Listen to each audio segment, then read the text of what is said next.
you've got this deep pain or numbness in the buttock area. It sometimes goes down the thigh. It's really uncomfortable to sit on it, and running makes it worse. If that rings a bell, you've probably already looked it up and you know what it is. But stick around, because by the end of this video, you'll know the one exercise that you can add to your toolbox as a runner for a short recovery time and long-lasting results. Salut everyone, this is Stefan from Safe Motions, and today we're talking about piriformis syndrome, or even better, deep gluteal syndrome. We'll browse through the exercises that are usually recommended, and then I'll extract the one exercise that I think is really relevant to runners. And to help with our exercise demos, big thanks to our correspondent in Germany, Timothy van der Forest. So why do runners have a piriformis? The piriformis is a muscle that sits deep into the gluteal area or the buttock area. It gets sore and irritated when all the structures around it aren't working well and in sync to provide the stabilization of the pelvis and the propulsion that's needed for running. So to treat this pain that you feel in the buttocks, we need to release the affected muscles, one of them is the piriformis, and to strengthen those muscles so that they can cope with the load. Just a quick note, important nonetheless. These could be some neurological signs that can come from your back, so be careful with this. If you don't see improvements at all, perhaps having a one-on-one consultation with a health specialist is best. The piriformis originates from the front of the sacrum and inserts into the top of the femur, like this. Its function is to rotate the thigh bone outwards. That's why, to strengthen it, we often prescribe this, clamshells. But here's what's fun about the piriformis.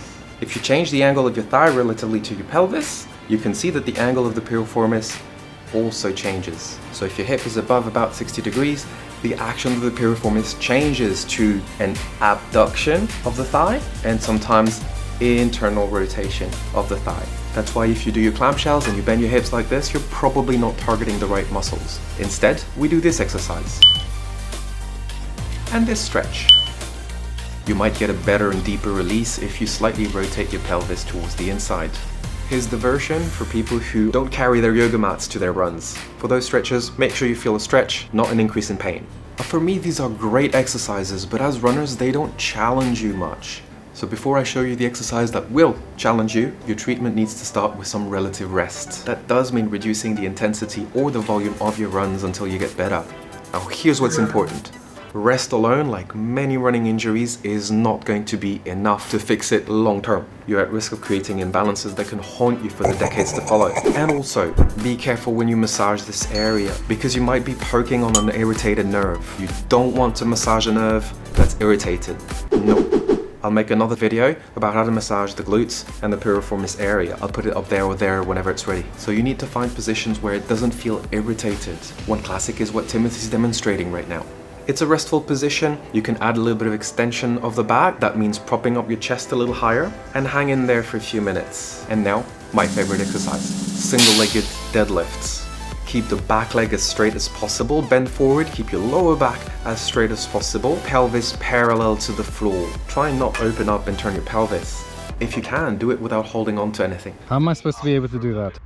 I'm a runner, not a gymnast. If you like what you see so far, don't forget to give this video a like and feel free to subscribe for injury-related stuff.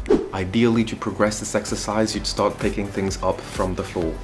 And every time you do it, try and pick something up that's heavier and heavier. And for a final touch, what you can do is at the end of that deadlift, give a little hop to turn this into more of a plyometrics exercise. Now, this piriformis focus is great if you integrate it in an overall glute strengthening program. I've got a couple of videos to test if your glutes are strong enough and exercises to strengthen them if you need them. Be sure to check those out, and I'll see you on the next one. À bientôt!